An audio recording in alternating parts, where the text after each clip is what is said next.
আপত্তি নেই, শাহিদকে সালাম করলে আপত্তি নেই, রাস্তায় মুসলমানকে সালাম করলে আপত্তি নেই, নবীকে সালাম করলে আপত্তি না। কি বলছে?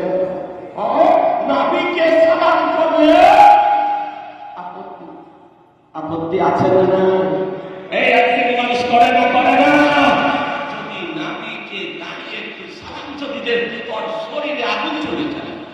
জি, ওর শরীরে